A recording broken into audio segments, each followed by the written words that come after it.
Hello friends, मैं doctor Ishfaq और आज इस वीडियो में हम बात करेंगे मस्कुलर डिस्ट्रॉफी के बारे में।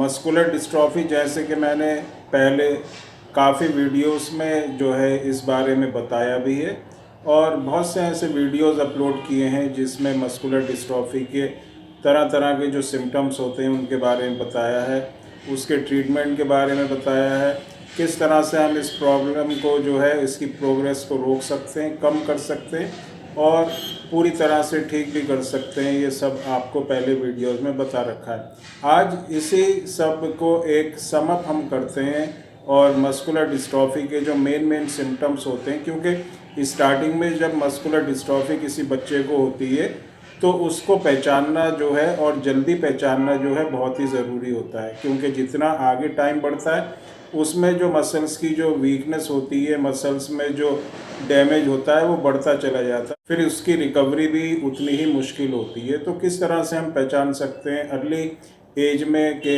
बच्चे को मस्कुलर डिस्ट्रॉफी है या इसको किसी दूसरी प्रॉब्लम से जो है चलने में, उठने बैठने में प्रॉब्लम हो रही है। तो डीएमडी बच्चों में, क्योंकि जो मस्कुलर डिस्ट्रॉफी होती है वो ड्यूशन मस्कुलर डिस्ट्रॉफी होती है जिसको डीएमडी कहते हैं। तो डीएमडी वाला जो बच्चा होता है उसमें कुछ सिम्टम्स होते हैं और इन सिम्टम्स को पहचानना बहुत ही ज़रूरी है। इसमें जो पहला सिम्टम होता है जो बच्चे को स्टार्टिंग में होता है, बच्चा चलते चलते गिर जाता है या थोड़ा भी डिसबैलेंस होगा या ऊंचा नीचा जगह जहाँ पर भी बच्चे को दिखेगी वो वहाँ पर गिर जाएगा, डिसबैलेंस हो जाएगा। ये एक बहुत ही मेन सिम्टम होता है मस्कुलर डिस्ट्रॉफी का। इसके बाद जो दूसरा सिम्टम होता है वो ये होता है कि बच्चा जब उठता है, बैठ के जब उठता है तो घुटने पे या नीचे ज़मीन पर हाथ रखकर उठता है। विदाउट सपोर्ट उसको उठने में परेशानी होती है और अगर ये प्रॉब्लम थोड़ी बढ़ जाती है तो फिर कुछ बच्चे क्या होते हैं, पीछे को टांग करके और आगे को हाथ ज़मीन पे लगाकर उठते हैं। इसका मतलब ये होता है कि उनकी मसल्स में काफ़ी वीकनेस जो है बढ़ चुकी है, डैमेज मसल्स को काफ़ी हो चुकी है। इसके बाद जो एक और सिम्टम होता है मस्कुलर डिस्ट्रॉफी का वो ये होता है, बच्चे की जो काफ मसल्स होती हैं, जो पीछे जो पिंडली जिनको हम कहते हैं, वहाँ की जो मसल्स होती हैं वो हार्ड हो जाती हैं, सख्त हो जाती हैं और अगर आप उसको छुएंगे तो ऐसे लगेंगे जैसे कोई पत्थर वहाँ पर रखा है, इतनी हार्ड हो जाती हैं।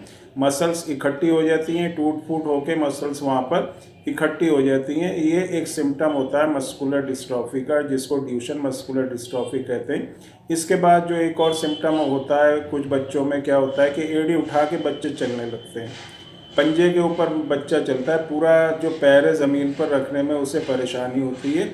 तो ये कुछ सिम्टम्स होते हैं जिनको स्टार्टिंग में अगर आप पहचान लेंगे कि मस्कुलर डिस्ट्रॉफी में क्या क्या सिम्टम होते हैं तो आसानी से, अगर जल्दी आप इसको पहचान लेंगे तो उसका उतना ही जल्दी जो है ट्रीटमेंट भी आसानी से हो सकेगा। क्योंकि मस्कुलर डिस्ट्रॉफी में जो ट्रीटमेंट होता है उसमें जितनी देर अगर आप करते हैं, अगर आप कुछ ऐसे डॉक्टर्स को दिखाते हैं, 2-3 साल ऐसे ही वेस्ट करते हैं, क्योंकि डॉक्टर्स भी क्या होता है कि कुछ डॉक्टर्स को भी इस बारे में पता नहीं होता और वो बच्चों को क्या है कि ये विटामिन्स की डिफिशिएंसी है, कैल्शियम की कमी है, इस तरह की मेडिसिन चलती रहती हैं 1 साल 2 साल और बच्चों को जो है उससे कोई फ़ायदा नहीं होता।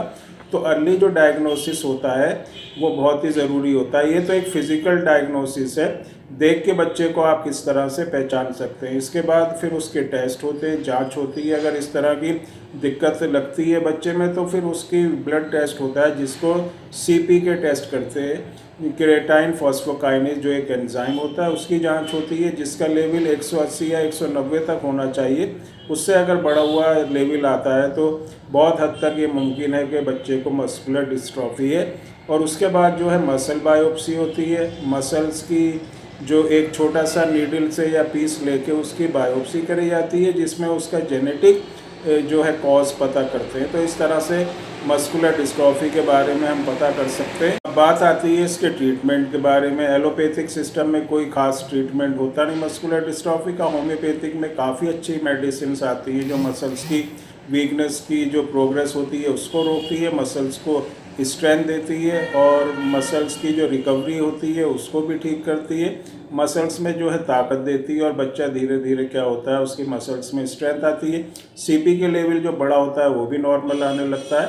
तो एक बार अगर किसी को आपके किसी नॉन पर्सन को फैमिली में या आपकी फ्रेंड सर्किल में किसी को इस तरह की किसी बच्चे को अगर प्रॉब्लम है तो व्हाट्सएप नंबर पर एक बार आप कांटेक्ट ज़रूर करें और अपने जो भी आपका बच्चा है जिसको भी ये प्रॉब्लम है तो कोशिश रहती है हमारी कि इस तरह की प्रॉब्लम जो है हम उसको ठीक करें, क्योंकि काफ़ी लंबे टाइम का हमारे पास एक्सपीरियंस है मस्कुलर डिस्ट्रॉफी और ख़ास तौर से जो डीएमडी के जो पेशेंट होते हैं, बच्चे होते हैं, उनके ट्रीटमेंट के और उनकी जो है प्रोग्रेस को रोकने के लिए। तो दोस्तों आज के लिए इतना ही। Bye, thanks and take care.